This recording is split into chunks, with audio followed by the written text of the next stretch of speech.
Willkommen zu den Übungsgesprächen auf Deutsch mit Geschichten. Bist du bereit, dein Deutsch zu üben und flüssiger zu werden? Lass uns anfangen. Es war einmal ein Mann namens Friedrich. Er hatte eine Frau namens Katharina und sie hatten gerade erst geheiratet. Eines Tages sagte Friedrich: Kate, ich gehe aufs Feld arbeiten. Wenn ich zurückkomme, werde ich hungrig sein, also koche mir bitte etwas Leckeres und halte ein gutes Bier bereit. Okay, antwortete sie, es wird alles bereit sein. Als es fast Zeit zum Abendessen war, nahm Katharina ein schönes Steak, das einzige Fleisch war, das sie hatte, und legte es in die Pfanne zum Braten.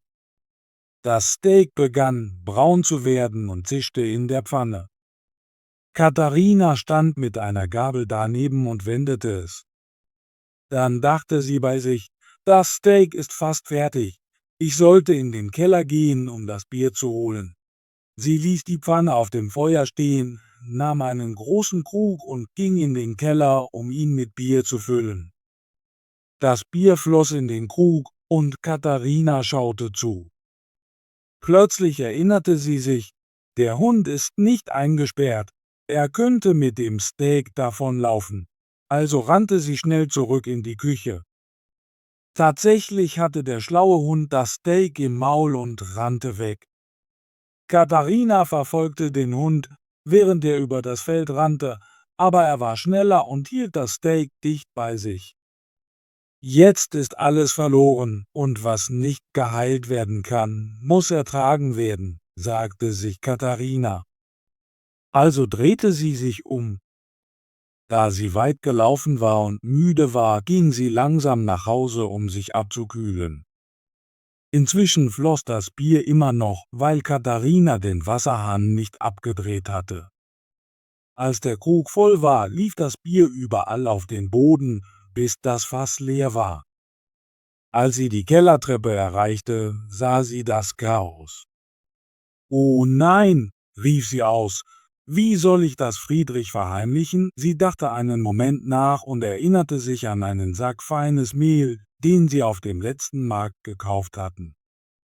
Sie dachte, wenn sie es auf den Boden streute, würde es das Bier gut aufsaugen.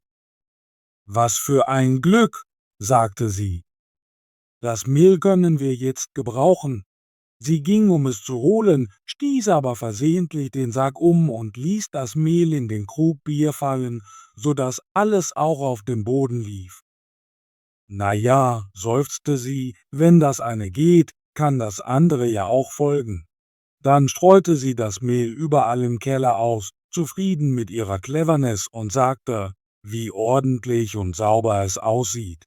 Zur Mittagszeit kam Friedrich nach Hause.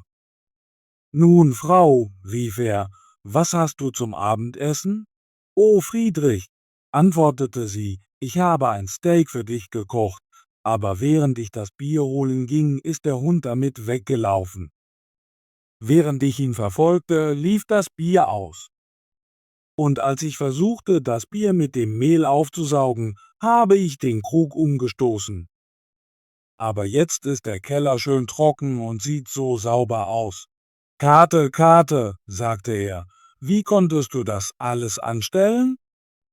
Warum hast du das Steak braten lassen, das Bier laufen lassen und das Mehl verderben lassen?« »Nun, Friedrich«, erwiderte sie, »ich wusste nicht, dass ich etwas falsch machte. Du hättest es mir sagen sollen.« Friedrich dachte bei sich, wenn meine Frau die Dinge so regelt, muss ich selbst vorsichtig sein. Er hatte viel Gold zu Hause, also sagte er zu Katharina, »Sieh dir diese schönen gelben Knöpfe an. Ich werde sie in eine Kiste legen und im Garten vergraben, aber pass auf, dass du sie nicht anfasst.« »Nein, Friedrich«, sagte sie, »ich werde sie niemals anfassen.« Sobald er gegangen war, kamen einige Händler vorbei, die Teller und Schüsseln verkauften, und sie fragten sie, ob sie etwas kaufen wollte. »Oh je, ich würde gerne etwas kaufen, aber ich habe kein Geld. Wenn ihr gelbe Knöpfe wollt, könnte ich damit handeln.« »Gelbe Knöpfe«, sagten sie. Lass sie uns sehen. Geht in den Garten und gräbt dort, wo ich euch zeige, und ihr werdet die gelben Knöpfe finden. Ich kann selbst nicht gehen, sagte sie zu ihnen. Die Händler gingen also graben, und als sie entdeckten, was die gelben Knöpfe wirklich waren, nahmen sie alle mit und ließen sie mit vielen Tellern und Schüsseln zurück. Sie stellte sie überall im Haus aus, um sie zu zeigen. Als Friedrich zurückkam, rief er: »Kater, was hast du getan?« »Schau«, sagte sie, »ich habe all dies mit deinen gelben Knöpfen gekauft. Aber ich habe sie nicht selbst angefasst. Die Händler haben sie ausgegraben.« »Frau«, sagte Friedrich, »was für ein Durcheinander hast du angerichtet? Diese gelben Knöpfe waren all mein Geld.« »Wie konntest du das tun?« »Nun«, antwortete sie, »ich wusste nicht, dass es falsch war. Du hättest es mir sagen sollen.« Katharina dachte einen Moment nach und sagte dann zu ihrem Mann: »Hör zu, Friedrich, wir können das Gold zurückbekommen. Lass uns den Dieben nachlaufen.« »Okay, lass es uns versuchen«, antwortete er. »Aber nimm etwas Butter und Käse mit, damit wir unterwegs etwas zu essen haben.« »In Ordnung«, sagte sie, und sie machten sich auf den Weg. Friedrich ging schnell, so dass Katharina ein wenig zurückblieb. »Das ist in Ordnung«, dachte sie. »Wenn wir zurückkehren, werde ich näher zu Hause sein als er.« Bald kam sie zu einem Hügel mit einem schmalen Weg, wo die Wagen oft die Bäume an beiden Seiten streiften. »Oh, schau«, sagte sie, »diese armen Bäume sind alle zerkratzt. Sie werden nie wieder gesund.« Mitleid mit ihnen fühlend, benutzte sie die Butter, um die Bäume einzufetten, damit die Räder ihnen nicht so sehr zusetzen würden. Während sie das tat, fiel einer ihrer Käse aus ihrem Korb und rollte den Hügel hinunter.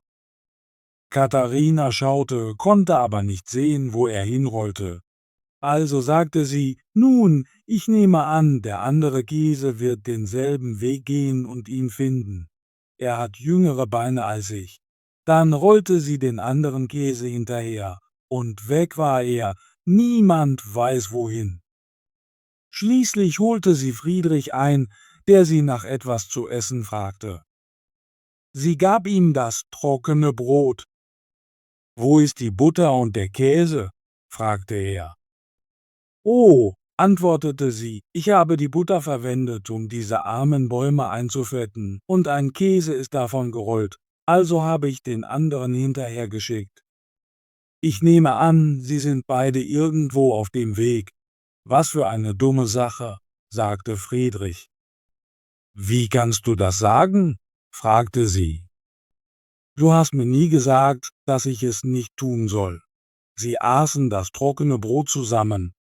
Und Friedrich sagte: »Kate, ich hoffe, du hast die Tür abgeschlossen, als du gegangen bist.« »Nein«, antwortete sie, »du hast mir nicht gesagt, dass ich das tun soll. Dann geh nach Hause und mach es jetzt.« »Bevor wir weitergehen«, sagte Friedrich, »und bring etwas zu essen mit.« Katharina tat, was er sagte, und dachte auf dem Rückweg: »Friedrich will etwas zu essen, aber ich glaube nicht, dass er Butter und Käse sehr mag.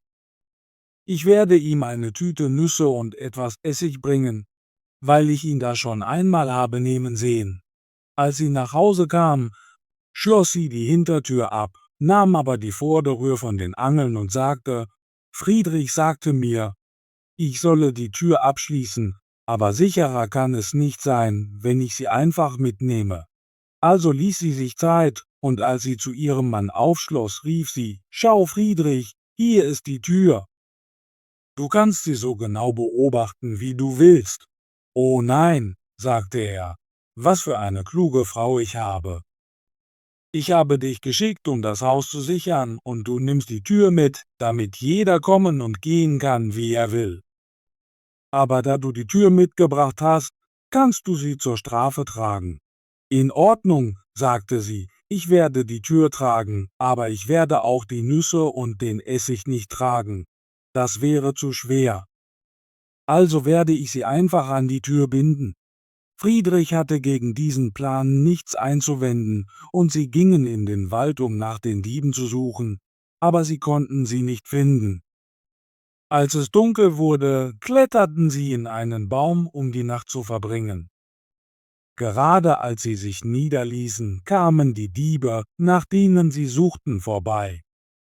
Sie waren wirklich hinterhältig und gehörten zu einer Gruppe von Menschen, die Dinge finden, bevor sie verloren gehen. Sie waren müde, also setzten sie sich und machten ein Feuer unter dem Baum, in dem Friedrich und Katharina sich versteckten. Friedrich schlüpfte leise die andere Seite des Baumes hinunter und nahm ein paar Steine. Er kletterte wieder hoch und versuchte, sie auf die Diebe zu werfen, aber sie sagten nur, es muss fast morgen sein. Der Wind lässt die Tannenzapfen herunterfallen. Katharina mit der Tür auf der Schulter begann sich sehr müde zu fühlen. Sie dachte, es seien die Nüsse, die schwer sind. Also flüsterte sie zu Friedrich, ich muss die Nüsse fallen lassen. Nein, antwortete er, nicht jetzt. Sie werden uns finden. Ich kann nicht anders. Sie müssen weg, insistierte sie.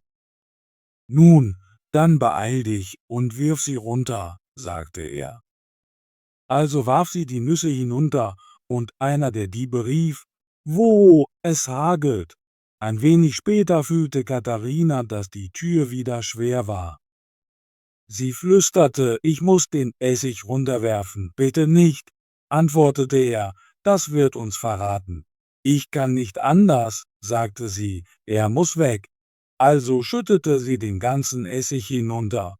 Und die Diebe riefen, was für ein schwerer Tau ist das? Schließlich fiel Katharina ein, dass die Tür selbst das war, was die ganze Zeit so schwer war. Sie flüsterte, Friedrich, ich muss die Tür bald fallen lassen. Aber er bat sie, es nicht zu tun, da er sicher war, dass es ihren Versteck verraten würde. Nun gut, hier geht's, sagte sie und ließ die Tür mit einem lauten Krachen direkt auf die Diebe fallen. Sie schrien, Hilfe!